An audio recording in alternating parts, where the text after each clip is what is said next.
एक लड़का आया मेरे पास। पहले वो बोलता था जी शादी करा दो, फिर तो बस शरण में हैं, ध्यान ही करेंगे।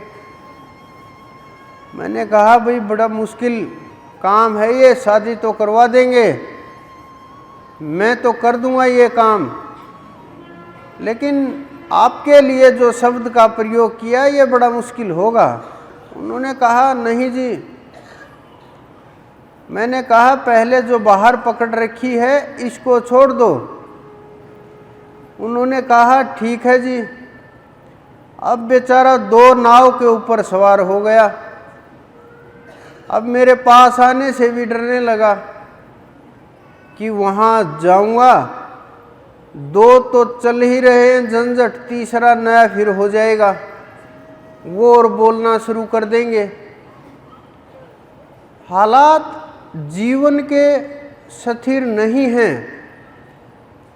कहीं भी इंसान संतुष्ट नहीं है।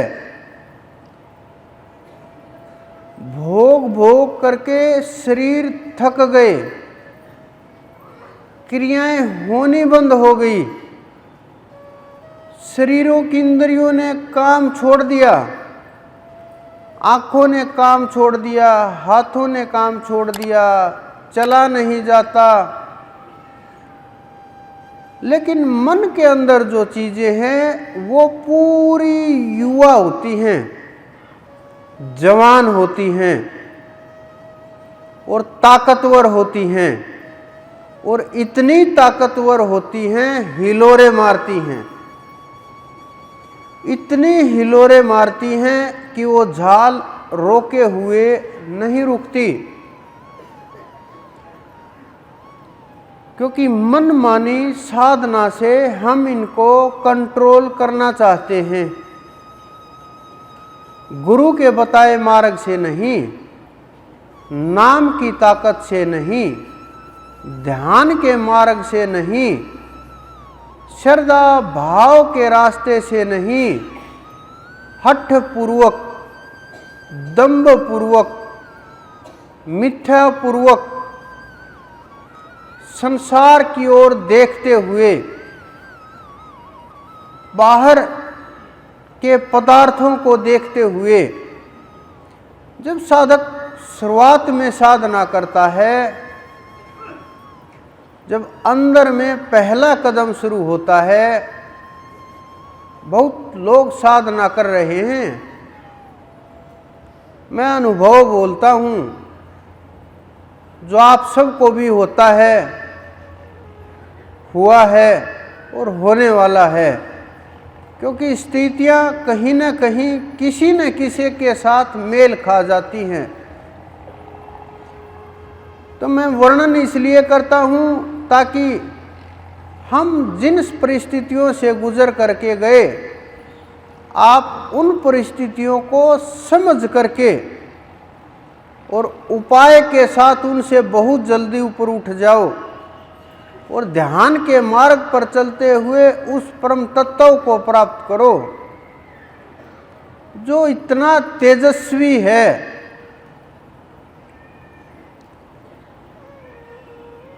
तो जब साधना शुरू होती है, जितना आप कमर सीधी करके बैठते हो, नाम सुमरण के ऊपर ध्यान करते हो, सांसों के ऊपर पकड़ होने लगती है, ये नहीं कि प्राणायाम करने लगते हो। सांसों के ऊपर पकड़ अलग चीज है, प्राणायाम अलग चीज है, ये दोनों अलग अलग चीजें हैं। लेकिन हम लोग एक मान करके, मैं आज ये चीजें इसलिए बोल रहा हूं क्योंकि आप ये समझने लगे कि हर बार उसी प्रकार से उदाहरण, उसी प्रकार से शब्द, उसी प्रकार से समझाना, लेकिन शब्द के मर्म को न समझ करके, उन वाक्यों में अटक करके साधना से कुछ साधक भटकने लगते हैं। और स्थिति रुक जाती है। स्थिति एक बार रुकी, बहुत साधना करनी पड़ेगी। फिर जिस प्रकार से नदी का भाव है, बह रही है, बहती रहेगी, दिशा बदल गई तो उसी के अंदर जहाँ पहले बह रही थी, क्या पता सदियां गुजर जाएं। अगर वही बहाव चलता रहे तो कुछ ही पल में अपने लक्ष्य के ऊपर पहुंच जाए। इस कारण से मैं एक एक शब्द को समझाने का प्रयास करता हूं। तो ये बहुत सूक्ष्म से भेद होते हैं जो साधक के लिए सबसे जरूरी होते हैं। जब साधक ऊपर उठने का प्रयत्न करता है, बिना गुरु के प्रयास करता है, या तो कुंडलिनी शक्ति शुरू ही नहीं होती, क्योंकि बाह्य क्रियाओं से आंतरिक क्रियाओं का कोई संबंध नहीं है। जिस प्रकार से आप समझो, बाहर से आप शरीर को धो लोगे, आपकी भूख खत्म नहीं होगी। हो सकता है स्नान के बाद और ज़्यादा भूख और प्यास लग जाए। अंदर की प्यास मिटाने के लिए आपको जल मुख के द्वारा ग्रहण करना पड़ेगा। बाहर शरीर को धोने से अंदर की प्यास नहीं मिटेगी। तो उसी प्रकार से आंतरिक साधना जब होगी, वो गुरु के माध्यम से होगी, गुरु के दिखाए गए मार्ग के द्वारा होगी। मार्ग का भेदी जब साथ होगा, हाथ पकड़ के ले करके जाएगा, तब वो साधना होगी। मनमानी साधना नहीं होगी। और मनमानी साधना के द्वारा अगर हम जन्म जन्मांतर प्रयास करें, सैकड़ों जन्म भी ले लें, तो भी वो जन्म कम पड़ जाते हैं।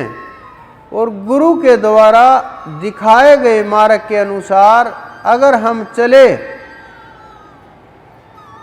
हाथ पकड़ा, तो फिर हमें सोचना नहीं पड़ता। उसी दिन से साधना आरंभ हो जाती है। तुरंत प्रभाव से उसी पल से साधना शुरू हो जाती है। उसी पल से हुई साधना वो आपको ऊंचे के ऊपर के लोकों में ले करके जाती है। तो जब ध्यान साधना शुरू होती है, मन के अंदर अनेकों विचार तैरने लगते हैं, अनेकों प्रकार के भय उत्पन्न होने लगते हैं, अनेकों प्रकार की शंकाएं होने लगती हैं। शुरुआत कैसे करें, उस शब्द से लेकर के और समर्पण कैसे हो,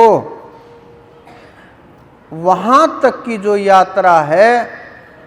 क्योंकि समर्पण होने के बाद फिर यात्रा अपने आप तय होने लगती है। वो परमात्मा या गुरु हाथ पकड़ के आपको अपने आप उड़ा ले जाता है। लेकिन समर्पण तक की यात्रा जीव को खुद तय करनी पड़ती है, चलना पड़ता है, मेहनत करनी पड़ती है, संभलना पड़ता है, हर परिस्थिति के लिए तैयार रहना पड़ता है। लेकिन हम छोटे मोटे कष्टों से इतने भयभीत हो जाते हैं। पैसे ना मिले तो क्या होगा, पैसे आ गए तो क्या होगा, काम ना हुआ तो क्या होगा, काम हो गया तो क्या होगा, कष्ट आया तो कैसे निकलेंगे, खुशी आई तो कैसे संभालेंगे। छोटी छोटी चीज़ों में ही इंसान अपनी इतनी ताकत, इतनी एनर्जी वेस्ट कर देता है कि वो अंदर की चीजें भूलने लगता है। लेकिन अंदर की जो चीजें हैं, गुरु ने शब्द डाल दिया, काम शुरू हो गया। जब तक अंदर में शब्द नहीं डलेगा, कृपा नहीं होगी, जिस प्रकार से जमीन के अंदर बीज नहीं बोएंगे, वृक्ष नहीं हो सकता, उसी प्रकार से अंदर में गुरु शब्द की खेती नहीं करेगा तो जीव हंस नहीं हो सकता। क्योंकि गुरु के शब्द को चुगने के लिए उस हंस रूपी आत्मा तक पहुंचना आवश्यक होता है। क्योंकि हंस के बिना दूध और पानी कोई अलग नहीं कर सकता, और मोती जो छांट छांट करके खाते हैं वो हंस ही होते हैं। तो जो शब्दों के मोती चुनते हैं, जो शब्दों को पकड़ करके चढ़ते हैं, शब्दों का सही से इस्तेमाल जानते हैं, शब्द की ताकत को जानते हैं, शब्द ही धरती, शब्द ही आकाश, शब्द ही शब्द भव प्रकाश, शब्द के अंदर से ही सारी सृष्टि निकली है। जब वो शब्द आपके अंदर गूंजेगा तो ये आत्मा हंस का रूप धारण कर लेगी। इस कारण से महात्माओं को, सिद्ध आत्माओं को परमहंस की उपाधि दी जाती है। ये बड़ा मुश्किल और गंभीर है समझ पाना, सोच पाना, अर्थ निकालना, स्थिति जानना और वहाँ तक पहुँचना और भी मुश्किल है। क्योंकि परमहंसों के दर्शन ही दुर्लभ होते हैं। परमहंस परमात्मा का रूप हो जाते हैं, कोई भेद नहीं रहता, एक ही होते हैं। ये समझो वो परमहंस, वो परमात्मा उनका रूप धारण करके बस कुछ समय के लिए इस धरा के कल्याण के लिए विचरण कर रहे हैं। इतनी ताकत होती है उन परमहंसों में।